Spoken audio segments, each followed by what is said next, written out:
Hi everyone, welcome to our introductory tutorial on data science libraries using Python. In this video, i-introduce natin yung mga important libraries sa data science such as NumPy, Pandas, at Matplotlib.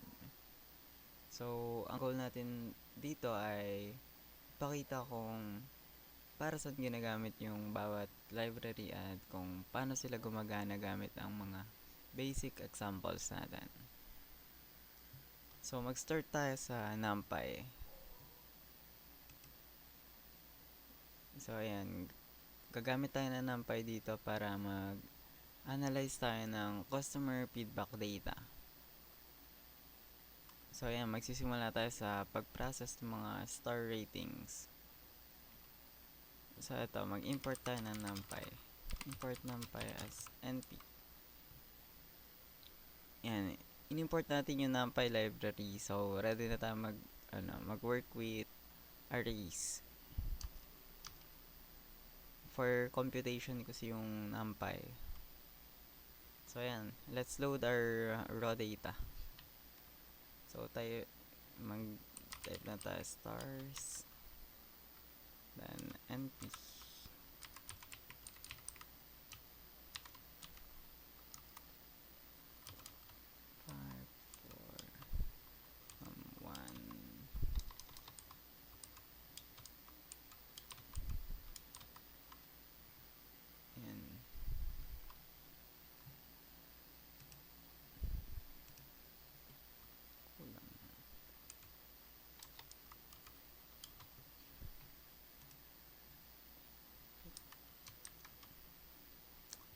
Then print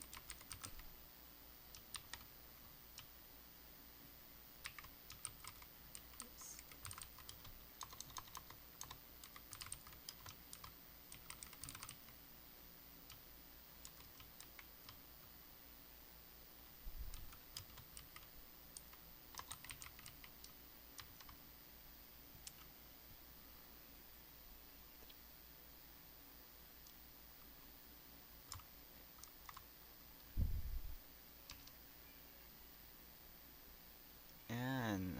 So, meron tayong list ng customer star ratings mula 1 hanggang 5.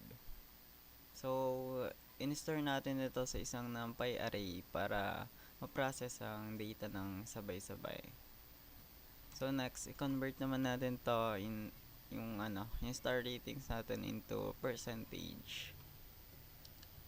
So, yung 5 stars natin ay katumbas siya ng 100%. So, percentage score is equal to stars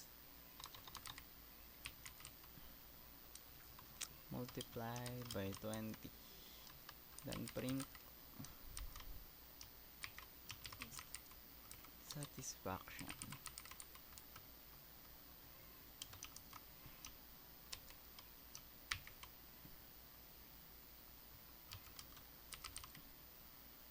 Percentage score.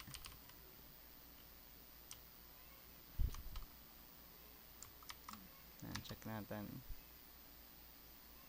So, yan. Minultiply lang natin yung buong array ng 20. So, automatic na ina-apply nung NumPy yung operation sa bawat value. So, ang tawag dito ay vectorization. So, next ay tingnan natin yung pinaka-recent na feedback. Kukunin natin yung last 5 reviews. So, paano yun? So, print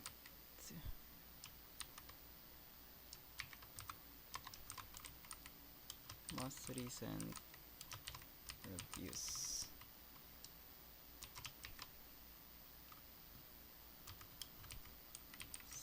Stars.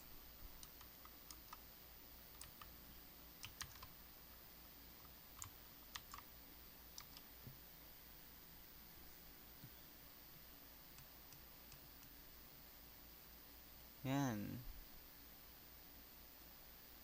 So, gumamit tayo nung -5 para magbilang mula sa dulo ng list. Kaya kahit humaba yung data natin, makukuha pa rin natin yung most recent entries natin.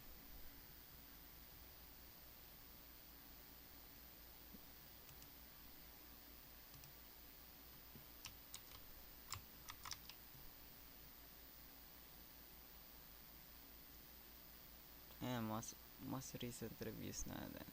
3, 5, 2, 4.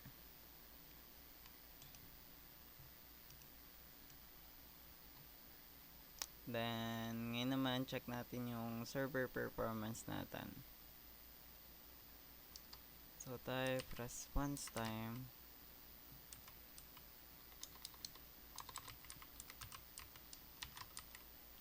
Times NMS. So, go to NP. That are 120 with 50, 90, 200, 110.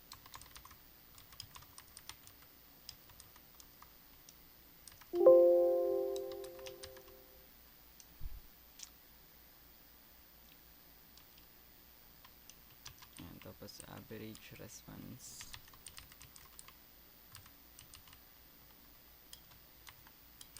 np.me response time times ms.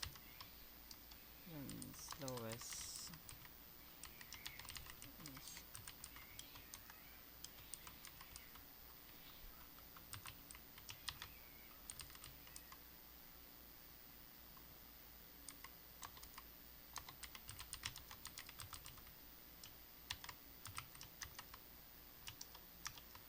Then print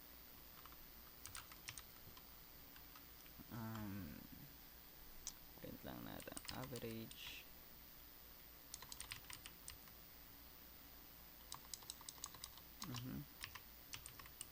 average server response.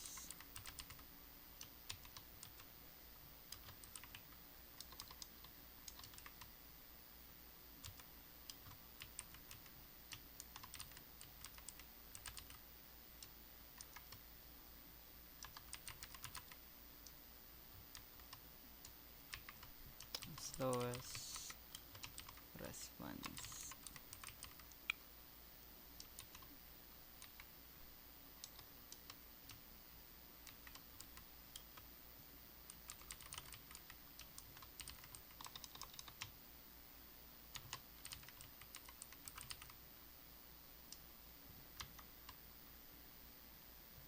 Yan. Try lang natin i-run.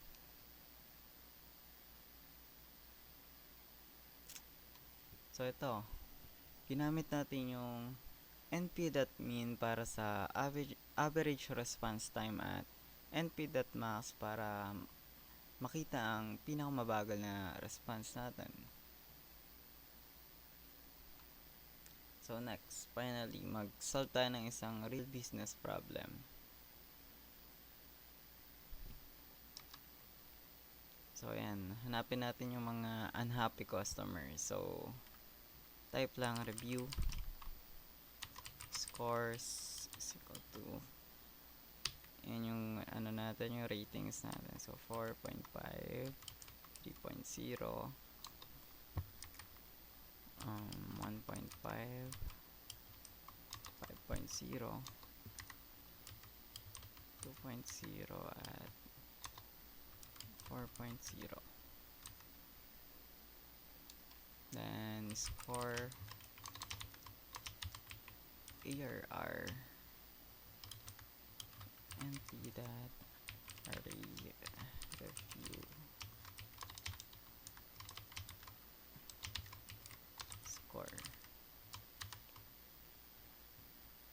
scores. Then critical, dito na lang natin kasunod, critical mask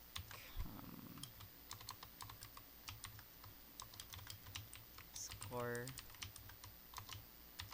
array. critical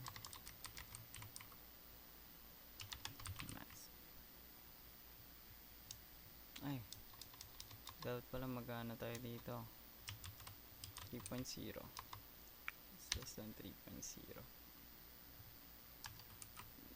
Tanto critical reviews score array.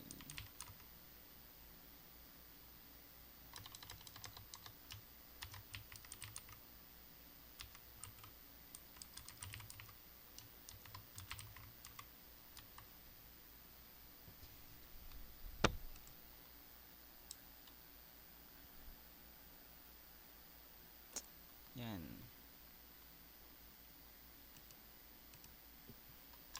Then print kung anong gusto nyo ilagay dito, pero talalagay natin critical reviews to address yung mga dapat ayusin.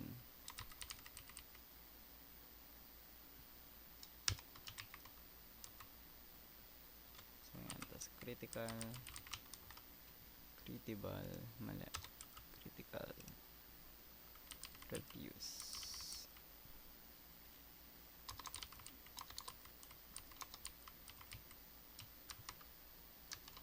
Print yung number ng mga unhappy customers. So number of unhappy customer.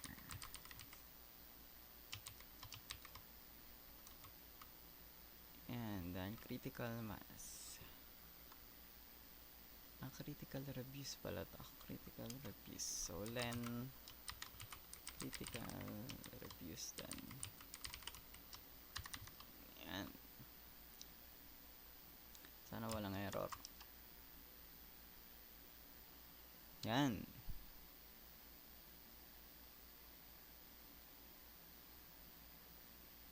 So gumawa lang tayo ng filter o mask na nagche-check ng scores na mas mababa pa sa sa 3.0. Kapag ina-apply natin ito sa array, automatic na na-filter yung mga bad reviews. So yun lang. Ganun lang siya gamitin yung NumPy para sa mga basic data analytics. Whether customer sentiment man o performance data. So, mas mabilis at mas efficient ang trabaho gamit yung NumPy.